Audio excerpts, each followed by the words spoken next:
Fala BioVibes! Fechando totalmente o assunto de biotecnologia, nós vamos falar de mais dois processos importantes na tecnologia, na engenharia genética, no mecanismo de conhecimento. Mais uma vez aquele gráfico para mostrar para vocês esses pontos importantes. E aí nós chegamos aonde? Nos últimos mecanismos de biotecnologia que são responsáveis por questões que vão aparecer na sua prova. Olha que lindo, olha que maravilhoso. Dois lindos bebezinhos.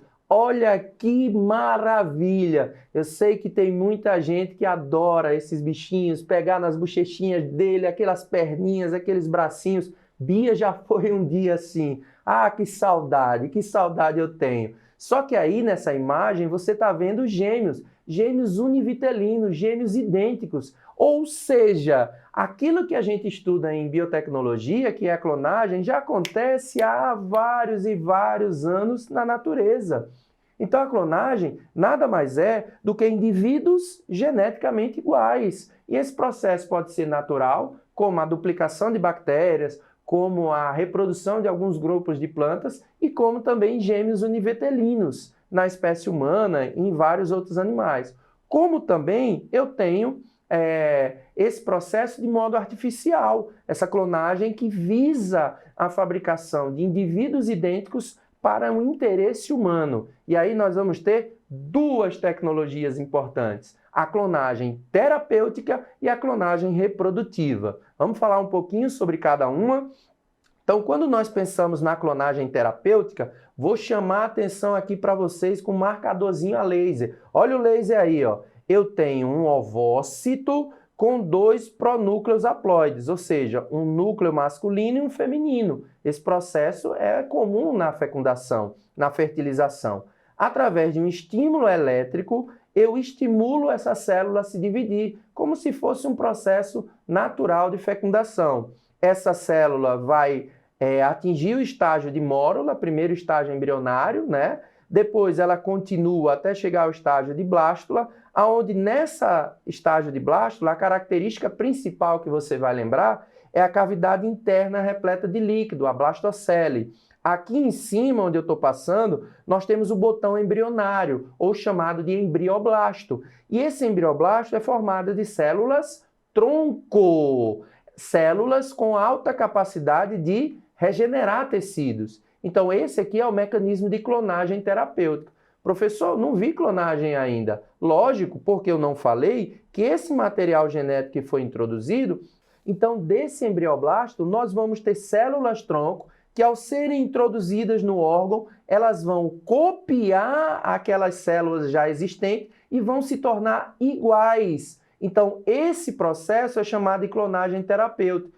Eu produzo células do mesmo indivíduo para evitar, assim, processos de rejeição pelo sistema imunológico e introduzo essas células dentro do órgão do meu interesse. Essas células-tronco, porque elas foram tiradas do embrioblasto, lá no estágio da blástula, eles vão imitar as células do órgão, vão se tornar iguais e vão regenerar, vão recompor, vão eliminar aquele defeito que existia no órgão. Isso é a clonagem terapêutica. Olha que fantástico. Eu vou diminuir muito a necessidade de transplantes de órgãos, de busca de órgãos entre organismos humanos, entre outros humanos, e dessa forma eu consigo regenerar corações, pulmões, fígados, entre outros órgãos que podem estar passando por problemas naquele indivíduo que precisa ser transplantado. O outro mecanismo é a clonagem reprodutiva, da ovelha Dolly, que todos vocês conhecem. A ovelha que está lá exposta no museu, que deu início a essa tecnologia, que deu início a todo esse processo de conhecimento dessa tecnologia. Como é que consiste a clonagem reprodutiva? Eu pego um óvulo de uma ovelha doadora, retiro esse núcleo e jogo fora. E pego de uma outra ovelha o núcleo diploide e introduzo nesse ovócito. Então eu removo o núcleo haploide do ovócito e introduzo o DNA, ou seja, o núcleo diploide de uma outra doadora ou até dela mesmo, caso eu queira, e introduzo dentro desse ovócito. Através de descargas elétricas eu possibilito a fusão desse núcleo a esse ovócito e possibilito com que essa célula comece a se dividir.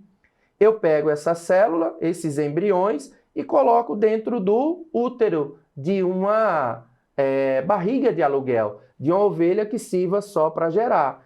Dentro do útero vai se desenvolver uma nova vida, semelhante ao processo normal, e ao nascer eu terei o quê? Um clone. Clone de quem? Da doadora de ovócito? Não, jamais. Da doadora do núcleo diploide, que aqui na nossa imagem foi a ovelha A. Dessa forma, eu produzo a clonagem reprodutiva. A clonagem reprodutiva hoje já é feito com a finalidade de produzir animais com um padrão morfológico, com um padrão de estrutura interessante. Então eu faço essa clonagem de cavalos, bois, para o meu interesse, para manter, tá? E há uma grande discussão se isso pode ser feito na espécie humana. Até hoje, não se tem conhecimento, há uma certa proibição científica para que isso seja feito com espécies humanas. Mas a clonagem terapêutica, que nós falamos anteriormente, sim, ela é liberada para que ela possa ser utilizada na resolução de problemas de saúde da espécie humana, tá certo? Após falarmos de clonagem, a gente falou também que um dos períodos da clonagem envolve o conhecimento de células-tronco, porque eu vou estar estimulando o processo reprodutivo e dessa forma eu vou estar produzindo embriões. Esses embriões contêm células-tronco. Olha que interessante, zigoto, a primeira célula que se forma para um novo ser vivo, esse zigoto se divide por mitoses, gerando um estágio que nós chamamos de mórula, que vai de 2 até 64 células, mais ou menos, e aí nós temos o blastocisto, ou a blástula, que é marcada, como eu falei para vocês, por uma cavidade interna cheia de líquido. Aqui, nessa porção, nós temos um embrioblasto, que é aqui que vão estar todas as células que vão formar o embrião. Essas células em volta, elas vão ser células acessórias. O embrião é todo formado por esses embrioblastos. Esses embrioblastos, eles podem se diferenciar em vários tipos de células, em vários tecidos. Então, o que eu quero que vocês entendam? Que células-tronco são células indiferenciadas. São aquelas células que ainda não decidiram o que elas querem ser e que elas têm potencial para se tornar qualquer outro tipo de célula do nosso corpo. E aí, a gente observa nessa imagem aqui a representação desse processo. Célula-tronco é uma célula sem função definida. Olha que importante eu coloquei aqui para vocês. Todos os genes são ativados. Ou seja, o que é uma célula diferenciada? É aquela célula, BioVibes, que ela já assumiu o que ela quer ser.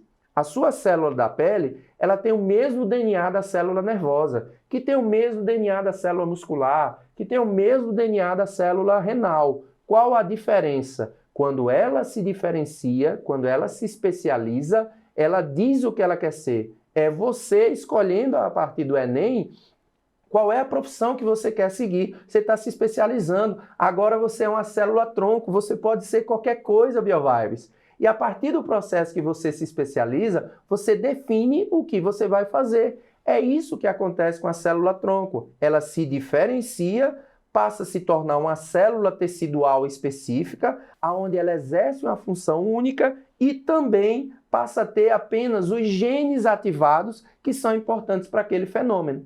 Então, a célula nervosa, ela tem como gene importante genes responsáveis pela produção do neurotransmissor. Os seus genes estão lá na célula muscular também. Os mesmos genes da célula nervosa estão na célula muscular. Porém, os que vão estar ativos na célula muscular são aqueles genes para contração e não para condução nervosa. Então, esse processo de inativação de grupos de genes e ativação de genes específicos é chamado de diferenciação celular. Isso faz com que a célula-tronco deixe de ser capaz de formar qualquer tipo de célula e passe a se tornar uma célula especializada. Então, o que vai? Dá uma printada. Olha a atenção nesse quadro. É muito importante esse mecanismo. O que são células totipotentes? São células-tronco no estágio de mórula, com até 16 células. Olha que interessante. Elas podem se diferenciar em todas as células, inclusive os anexos embrionários. As células pluripotentes, ambas TOT e pluripotente são embrionárias. Elas vão ser responsáveis, elas vão estar presentes nas blástulas. Essas células vão formar todas as células corporais, menos os anexos embrionários.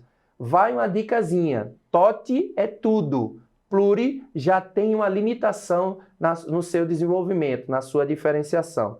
E no nosso corpo adulto, a gente tem célula-tronco. Tem célula-tronco na polpa do dente, nós temos célula-tronco na medula óssea vermelha, nós temos célula-tronco no endométrio, no útero das mulheres. Essas células passam a ser chamadas de multipotentes. São células mesenquimais, medula óssea, tronco neurais, do sangue, do cordão umbilical. E essas células elas já têm uma diferenciação limitada, gerando células apenas do tecido da qual elas são originárias. Isso é muito importante. Faz um print, anota isso aí, botei aí a atenção para que você não esqueça isso aí na sua prova. E com isso nós vamos resolver agora questões que fecham esse assunto de biotecnologia que apareceram no Enem nos últimos anos. Acompanhe aí com a gente. Tá, vamos lá. A primeira questão é do Enem 2014 e é o seguinte. Na década de 1990, as células do cordão umbilical de recém-nascidos humanos começaram a ser guardadas por criopreservação, uma vez que apresentam alto potencial terapêutico em consequência de suas características peculiares. O poder terapêutico dessas células baseia-se em sua capacidade de a. Multiplicação lenta, b. Comunicação entre células, c. Adesão a diferentes tecidos, d. Diferenciação em células especializadas ou e. Reconhecimento de células semelhantes. Vamos lá, BioVibes. Olha que questão legal. Professor, essa questão é 2014, nós estamos em 2023. Será que aparece novamente? Para vocês verem que é um assunto que realmente nos últimos Enems não apareceram. Então, o meu papel é estar sempre mostrando para vocês os assuntos que são recorrentes e que têm uma relevância na sua prova do Enem. Olha lá, Bia. Poder terapêutico. O que é poder terapêutico? Terapia significa regeneração, significa resolução. Então, as células do cordão umbilical são células-tronco do tipo multipotentes, ou seja, elas têm uma capacidade limitada de regeneração tecidual. Então, essas células, o seu poder terapêutico mora na capacidade de quê? Vamos riscar aqui, ó. Mora na capacidade de, ao encontrar o tecido aonde ela vai ser inserida, ela se diferenciar em células idênticas. Então, se eu pego essa célula e coloco num tecido, ela tem uma indiferenciação e ela passa a imitar esse tecido, ela passa a se diferenciar, tornando-se igual. Ou seja, olha os erros aqui grotescos nas outras alternativas. Célula-tronco tem multiplicação lenta. Pelo contrário, a principal característica dela, Bia, é se multiplicar intensamente e não ser especializada. Ela tem a principal comunicação dela, a principal ação dela é comunicação entre as células? Não. A principal capacidade dela é multiplicação, é capacidade de imitar aquele tecido.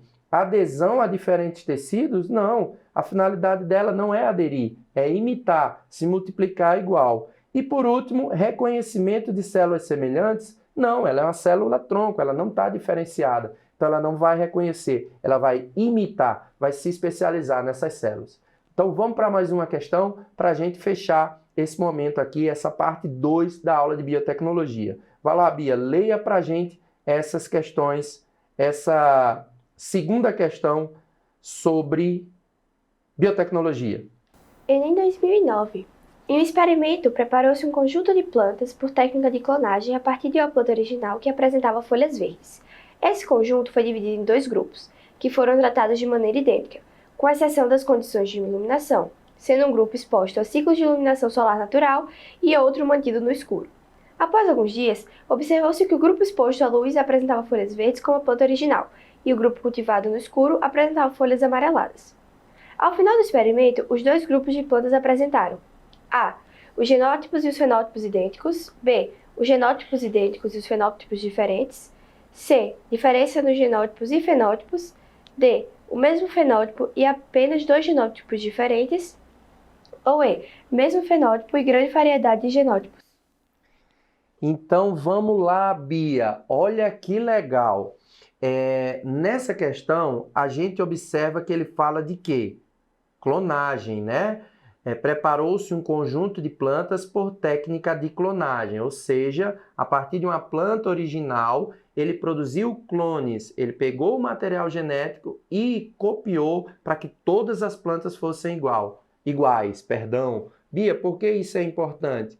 Porque eu seleciono uma característica de grande interesse. Então, se eu penso numa macieira, aquela planta produzia uma maçã mais saborosa, maior, mais vistosa. Então, aquela planta passa a ser do meu interesse. E ao clonar, eu passo isso para toda a descendência. Então, isso é um processo legal, né?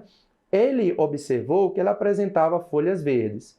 Esse conjunto foi dividido em 2 grupos que foram tratados de maneira idêntica, ou seja, isso quer dizer que não teve nenhum fator externo que oscilou ou que variou, possibilitando interferência no resultado. Com exceção da iluminação. Iluminação, lembra, BioVibes, tem ligação direta com o quê na planta? Fotossíntese. Fotossíntese, muito bem, Bia. Vem logo na cabeça.